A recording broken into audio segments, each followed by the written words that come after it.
Hello' everyone.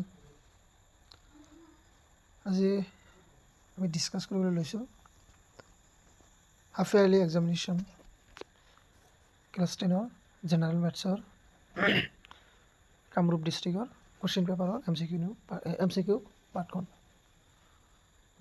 তো ইয়াৰ 1 number কুৱেশ্যনত দিয়া আছে তলৰ কোনটো এটা যুগ্ম সংখ্যাৰ বৰ্গ আছে। বিটো কি হ'ব? যুগ্ম সংখ্যাৰ বৰ্গ হ'ব, কাৰণ যুগ্ম সংখ্যাৰ বৰ্গ সদায় যুগ্ম সংখ্যা হয় আৰু অযুগ্ম সংখ্যাৰ বৰ্গ সদায় অযুগ্মই হয়। তো কুৱেশ্যন নম্বৰ 2 যিটো আছে তাতে দিয়া আছে যে 8 স্কোৱাৰ আৰু 9 স্কোৱাৰৰ মাজত কিমানটা স্বাভাৱিক সংখ্যা আছে। ইয়াতে এটা নিয়ম আছিল।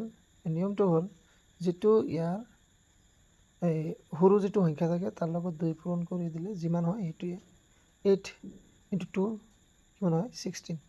চ' ইয়াৰ এনচাৰ কিমান হ'ব? Option B. তাৰপিছত 3 নম্বৰ কুৱেশ্যনত দিয়া আছে যে 0.000105 প্ৰামাণিক ৰূপটো হ'ল। ৰূপ কোনটো হ'ব? এইটো প্ৰামাণিক ৰূপ মানে কি হ'ব যে এই দশমিকটো যেনেকৈ ইয়াতে দিয়া আছে 1.05 × 10⁻⁴ এইটো কেইঘৰ পিছত আহি গ'ল? এটা, দুটা, তিনিটা, চাৰিটা ৰাইট চাইডত গ'লে কি হয় মাইনাছ হ'ব, ওপৰত হ'ব -4। চ' অপশ্যনটো কিমান হ'ব আমাৰ? Option B. 4 নম্বৰ কুৱেশ্যনত আছে যে তলৰ কোনটো এটা পূৰ্ণগুণ সংখ্যা। ইয়াৰে অপশ্যন বিটো হ'ব কাৰেক্ট। 7 কুৱেশ্যন নম্বৰ 5ত দিয়া আছে যিকোনো দুটা ধনাত্মক অখণ্ড সংখ্যা m আৰু n ৰ ক্ষেত্ৰত গসাগু mn × লসাগু mn। আমাৰ এটা নিয়ম আছিল। নিয়মটো হ'ল লসাগু × গসাগু সংখ্যা দুটাৰ পূৰণফল। লসাগু × গসাগু = কি আছিল? সংখ্যা দুটাৰ পূৰণফল। তো ইয়াতে সংখ্যা দুটা কি দিয়া আছে? সংখ্যা দিয়া আছে m আৰু n। সংখ্যা দুটাৰ পূৰণফল হ'লে কি হ'ব? Option A. তাৰপিছত 6 নম্বৰ কুৱেশ্যনত দিয়া আছে যদি n এটা স্বাভাৱিক সংখ্যা তেন্তে 9^2n - 4^2n সদায় বিভাজ্য হ'ব। কিহেৰে বিভাজ্য হ'ব? ইয়াৰ অপশ্যনটো হ'ব অপশ্যন চি। তাৰমানে হৈছে ইয়াতে দিয়া আছে আমাৰ কিমান 9^2n 2 × 1। চাপ'জ আমি ইয়াতে আগবঢ়াই দিলোঁ -4 × 2 × 1 কিমান হ'ল? 9 স্কোৱাৰ মানে 81 -4 স্কোৱাৰ মানে 16। বাদ দিলে কিমান থাকে? 65 থাকে। এই 65ক আমি কিহেৰে হৰণ কৰিব পাৰোঁ? 5ৰে কৰি হৰণ কৰিব পাৰোঁ আৰু 13ৰে হৰণ কৰিব পাৰোঁ। যদি আমি ইয়াতে অপশ্যন বিটো দিওঁ, যদি বি দিয়া হয় 5ৰে যায়, এইফালেতো আমাৰ 13ৰেও যায়। তো আমাৰ এনচাৰটো কোনটো হ'ব? এনচাৰ হ'ব অপশ্যন চি। ইয়াতে এই 13 আৰু 5 এই দুয়োটাৰে 65ক হৰণ কৰিব পাৰোঁ আমি। 7 নম্বৰ কুৱেশ্যনত আছে 46/2^6 × 5³ দশমিক প্ৰসাৰণৰ দশমিক স্থানৰ পৰিসমাপ্ত হোৱা স্থানৰ সংখ্যা। ওপৰত 46 দিয়া আছে, বাকী 46/2^6 মানে কিমান? 64 × 125। এইকেইটা পূৰণ কৰি এই 46ৰে হৰণ কৰি দিলে কি হ'ব? অপশ্যনটো হ'ব চি। কুৱেশ্যন নম্বৰ 8ত দিয়া আছে উক্তি দিয়া আছে দুটা ধনাত্মক অযুগ্ম অখণ্ড সংখ্যা 2k + 1 আৰ্হিৰ বৰ্গ সদায় 8ৰ গুণিতকতকৈ 1 বেছি। অযুগ্ম অখণ্ড সংখ্যা কোনবোৰ আছে? ধনাত্মক অযুগ্ম অখণ্ড সংখ্যা হ'ল 1ৰ পৰা আৰম্ভ কৰা 2, 3, 4 এনেকৈ যাই থাকিব।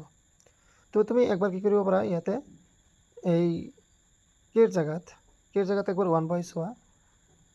2k + 1 হোল স্কোৱাৰ 8ৰে হৰণ কৰিব পৰা যায়। হৰণ কৰিলে বাকী কিমান থাকিব? 1 থাকিব। তোমালোকে একবাৰ কাম কৰিব পাৰা। ইয়াতে কেৰ জেগাত 1 বহাই চোৱা। 2 × 1 + 1/8 আৰু লগত কি আছে? বৰ্গ। 3 3 গুণ কিমান হয়? 9। 8ৰে হৰণ কৰিলে বাকী 1 থাকে। তো এইটো সঁচা। এই উক্তিটো কি হ'ব? সঁচা হ'ব। যিটো তোমাৰ ছেকেণ্ড উক্তি দিয়া আছে তাতে আছে ধনাত্মক অযুগ্ম অখণ্ড সংখ্যা 2k + 1 আৰ্হিৰ বৰ্গ সদায় 4ৰ গুণিতকতকৈ 1 বেছি। তো তোমালোকে যেনেকৈ অলপ আগত 9 পালা, এই 9ক যদি তুমি 4ৰে হৰণ কৰা কেইবাৰ যাব? 2বাৰ যাব। বাকী কিমান থাকে? 1 থাকে। তো এইটো সঁচা। তো অপশ্যন কি হ'ব? তোমালোকৰ এই দুয়োটা উক্তি 1 আৰু উক্তি 2 এই দুয়োটা য'ত সঁচা আছে সেইটোৱে হ'ব। তো অপশ্যন এ। এইটো কি আছে? 1 আৰু 2 দুয়োটা সত্য। তাৰপিছত আছে যদি 9 নম্বৰ কুৱেশ্যন যদি x² + 3x + k দ্বিঘাত বহুপদটোৰ এটা শূন্য 2 হয় তেন্তে k ৰ মান হ'ব। k ৰ মান কি হ'ব? চিম্পল বস্তু। x ৰ মান 2 বহাই দিয়া। 2² plus 3 into 2 is equal two plus K is equal to 0। ইয়াতে 2 2 4 আৰু 6 যোগ কৰিলে কিমান হ'ব 10 প্লাছ কে আৰু কে ইয়াতে ৰাখা 10 ৰাইট সাইডত লৈ গ'লে কি হ'ব -10। অপশ্যন হ'ব বি কাৰেক্ট। 3 নম্বৰ কুৱেশ্যন, এইটো ইম্পৰ্টেণ্ট কুৱেশ্যন হয়, এনেকুৱা ধৰণৰ কুৱেশ্যনতে আহিয়ে থাকে। তলৰ কোনটো এটা বহুপদ, ইয়াৰ কোনটো বহুপদ হ'ব? অপশ্যন বি কাৰেক্ট, কাৰণ ইয়াতে ৰুট থকা জীৱৰ আৰু ভগ্নাংশত থকা সংখ্যা কেতিয়াও কি নহয়, এটা বহুপদ নহয়। কুৱেশ্যন নম্বৰ 11ত দিয়া আছে যে x² প্লাছ x প্লাছ 1 দিঘাত বহুপদটোৰ শূন্য আলফা আৰু বিটা, তেন্তে 1/α প্লাছ 1/β কি হ'ব এইটো ওলাব লাগে। ফাৰ্ষ্ট কাম কৰিবা কি 1/α প্লাছ 1/β, আলফা আৰু বিটা লগ ল'লে কি হ'ব আলফা ইনটু বিটা আৰু এইটো হ'ব alpha plus beta. Alpha plus beta মানে কি আছিল? শূন্য দুটাৰ যোগফল। শূন্য দুটাৰ যোগফল কি আছিল? -xৰ সহগ আৰু তলত আছিল x² সহগ। ওপৰত কি হ'ব? -xৰ সহগ হ'ব কিমান 1 -1 হ'ব আৰু x² সহগ কিমান আছে 1। তলত কিমান হ'ব আলফা ইনটু বিটা ধ্ৰুৱক পদ বাই x² সহগ। তো তুমি যিমানে সলভ কৰা এনসাৰটো কিমান হ'ব -1 ওলাব। সো এইটোৰ অপশ্যন কি হ'ব? Option B -1। নম্বৰ 12ত দিয়া আছে এটা ত্ৰিঘাত বহুপদৰ খুব বেছি ডেছটা শূন্য থাকিব পাৰে। এটা ত্ৰিঘাত বহুপদৰ খুব বেছি 3টা শূন্য থাকিব পাৰে। এই option D correct. 13 number question হৈছে এটা সংখ্যাৰ প্ৰামাণিক ৰূপ k × 10⁻m য'ত m এটা অখণ্ড সংখ্যা, k ৰ মান হ'ব, k ৰ মানটো কি হ'ব? k ৰ মান হ'ব কি? k ৰ মান 1ৰ পৰা 10ৰ ভিতৰত থাকিব। সো অপশ্যন কিমান হ'ব? B correct. 65 আৰু 117ৰ গসাগু 65 - 117 হিচাপে প্ৰকাশ কৰা হয়, তেন্তে m ৰ মান কি হ'ব? তো ইয়াৰ অপশ্যনটো হ'ব, তোমালোকে সলভ কৰিলে গম পাবা, ইয়াৰ এনসাৰটো হ'ব অপশ্যন এ, এনসাৰ 2। তাৰপিছত 15 নম্বৰ কুৱেশ্যন আছে। 15 নম্বৰ কুৱেশ্যনত দিয়া আছে x² plus a plus 1 into x plus b। ইয়াৰ অপশ্যনটো হ'ব ডি কাৰেক্ট। কেনেকৈ হয় কৰি দেখা পাইছোঁ অলপ। তোমালোকে একবাৰ এটা কাম কৰা, এক্সৰ মান এৰ মান 0 বহাই চোৱা, x² আছে প্লাছ এৰ মান 0 প্লাছ 1 আৰু লগতে এক্স, বিৰ মান কিমান আছে -6। সলভ কৰিলে x² ইয়াতো হ'ব আমাৰ প্লাছ x -6। 6x² কি কৰিব লাগে? 3 2 6। তো x² plus 3x - 2x -6, x² plus x -6। তো এইখিনি সলভ কৰিলে কি আহিব? x² 3x -6 3x -2x -6। তো এতিয়া আহিব এই দুটাৰ পৰা কি কমন যাব? x কমন যাব, x প্লাছ 3 আৰু এই দুটাৰ পৰা কি কমন যাব? 2 কমন যাব, x প্লাছ 3। তোমালোকে এই দুটা বস্তু সলভ কৰিলে গম পাবা x প্লাছ 3 আৰু x -2 সলভ কৰিলে চাবা যে এই দুটাৰ শূন্য কি ওলায় আমাৰ 2 আৰু -3 ওলাব। সো এইটো কুৱেশ্যন নম্বৰ অপশ্যন হ'ব ডি। কুৱেশ্যন নম্বৰ 16ত দিয়া আছে 5x - 4y + 8 = 0, 7x + 6y - y 6y - 9 = 0 সমীকৰণ দুটাই বুজোৱা ৰেখাডাল। এই দুডাল ৰেখা কটাকটি কৰিব নে সমান্তৰাল হ'ব নে লগ হ'ব? কোনটো হ'ব? ইয়াৰ যিটো চৰ্ত আছিল এইটো a1 হ'ব 5, b1 হ'ব -4, c1 হ'ব 8, a2 7, b2 6, c2 -9। তো ইয়াতে এই কণ্ডিশ্যনত বহাই তোমালোকে চাব পাৰা যে a1ৰ মান কিমান আছে 5 আছে, a2ৰ মান কিমান আছে 7 = b1ৰ মান কিমান আছে -4, b2ৰ মান আছে কিমান 6। এই দুটা মান সমান হ'ল নেকি? নহয়, এই দুটা কি কৰিছে? এই দুটা সমান নহয়, এই দুটা কটাকটি কৰিব। সো এইটো অপশ্যন কোনটো হ'ব? এইটো অপশ্যন চি।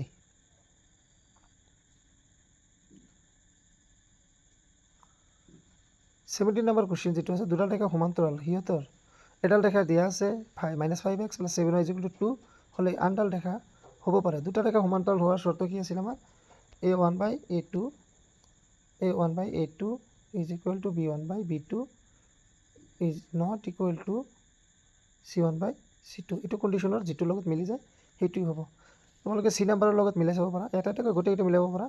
-5/-10 কিমান আহি গ'ল 1/2, 7/14 1/2, 1/2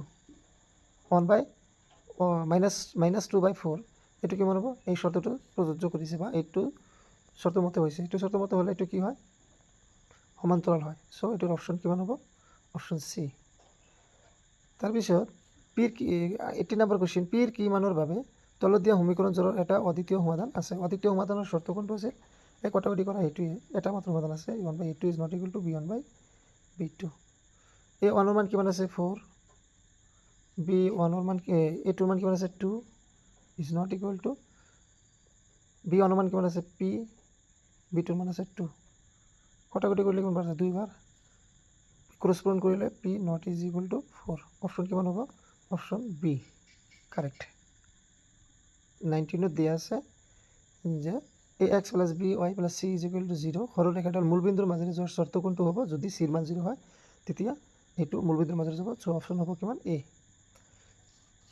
আৰু 20 নম্বৰ কোশ্চেনত দিয়া আছে x plus 2 whole cube is equal to x cube minus 5 সমীকৰণৰ মূলৰ সংখ্যা এই দুটা সলভ কৰাৰ পিছত x কিউব কেনসেল যাব তো হাইয়েস্ট পাৱাৰ কিমান থাকিব 2 মানে দ্বিঘাত সমীকৰণ ইয়াতে শূন্যৰ সংখ্যা কিমানটা ওলাব নহলে অপশন সি এইটো হল 2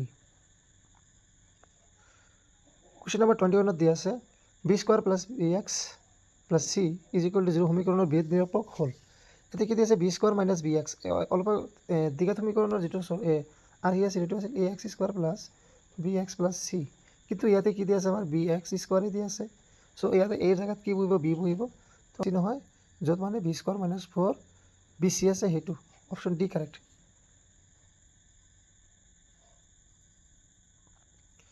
কোশ্চেন নম্বৰ 22 কি শর্ত হবে কি ax square plus bx plus c is equal to 0 এটা দ্বিঘাত সমীকরণ হ'ব যদি a এর মান 0 হয় এটো কেতিয়াও দ্বিঘাত সমীকরণ হ'ব নোৱাৰে কাৰণ এখানে 0 হৈ যাব তো ৰৈখিক সমীকৰণ হ'ব সো আমাৰ a এর মান যেতিয়া 0 নহব মাইনাস হোক বা কিবা হোক কোনো প্রবলেম নাই এটো কি হ'ব দ্বিঘাত সমীকরণ হ'ব পাৰিব তো অপশন কিমান হ'ব বি কোশ্চেন নম্বৰ 23 দিয়া আছে এটা দ্বিঘাত সমীকৰণৰ মূল 3 আৰু মূল দুটাৰ যোগফল 0 সমীকৰণটো হ'ব সমীকৰণটো কি হ'ব আমাৰ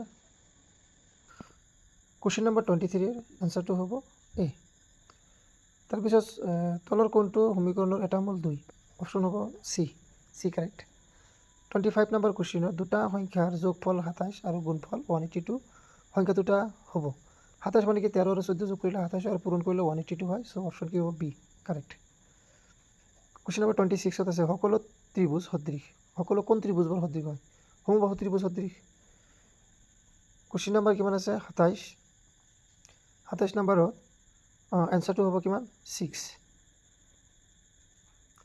কোশ্চেন নম্বৰ 28 ইয়াৰ আনসাৰটো হ'ব অপশন বি 60 ডিগ্ৰী 29 ত অলপ ভুল আছিল তো এটো লাস্টৰ যেটো আনসাৰ হয় এটো এক হ'ব লাগিছিল কিন্তু এনেকুৱা ধৰণৰ কোনো অপশন নাই D1 কোনো অপশন নাই সো এটো মই স্কিপ কৰিলো আনসাৰটো চাগে ভুল আছে তো কোশ্চেন নম্বৰ 30 ৰ দিয়া আছে assertion দিয়েছে the pair of linear equation 2x plus 3y is equal to 5 and 3x plus 4y is equal to 7 has unique solution মানে হৈছে কি যে অদ্বিতীয় সমাধান আছে অদ্বিতীয় সমাধান থাকাৰ শর্ত হয় এটো a1/a2 is not equal to b1/b2 গতিকে ইয়াৰ a আৰু r দুটা শুদ্ধ আৰু r এৰ প্ৰকৃত ব্যাখ্যা অপশন এ কাৰেক্ট নম্বৰ কোশ্চেনত দিয়া আছে বৃত্তৰ কালি a is equal to pi r square যত r হল বৃত্তৰ ব্যাসাৰ্ধ এটো সঁচা সেকেন্ড 2 নম্বৰ যেটো দি আছে a বৃদ্ধি হলে r হ্ৰাস পায় এটো মিছা কথা এটো ভুল তো মানে a যদি বৃদ্ধি হয় যদি বৃত্ত এটা সৰু বৃত্ত ডাঙৰ হলে ইয়াৰ ব্যাসাৰ্ধ বাঢ়িব নকমে তো অপশন কোনটো আছে অপশন সি কাৰেক্ট 1 শুদ্ধ 2 ভুল 32 নম্বৰ কোশ্চেন যেটো দি আছে তাতে দি আছে 2 + √3 এটা অপরিমেয় সংখ্যা সঁচা তাৰ পিছত যেটো ৰিজন দি আছে এটা পৰিমেয় আৰু এটা অপৰিমেয় সংখ্যাৰ যোগফল হতে কি অপরিমেয় হয় এইটো সঁচা তো অপশন কিমান হ'ব অপশন 32 1 a আৰু r দুয়োটা শুদ্ধ আৰু r এৰ প্ৰকৃত ব্যাখ্যা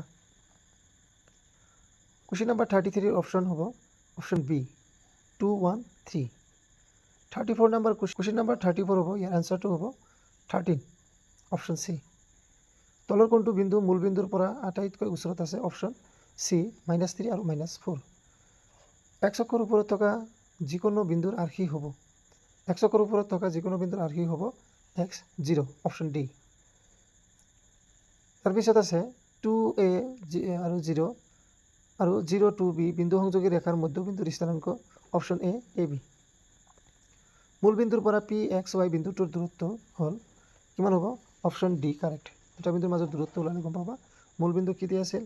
মূলবিন্দু আছে 0 0 0 0 আৰু আছে এক্স ৱাই। দূৰত্বৰ সূত্ৰ হ'ল x minus 0 square plus Y minus 0 স্কোৱাৰটো কি হ'ব? X square plus Y square. Option D correct. 39 number, ইয়াতে যদি সাইন এ 3/5 হয় তেন্তে টেন এ কিমান হ'ব?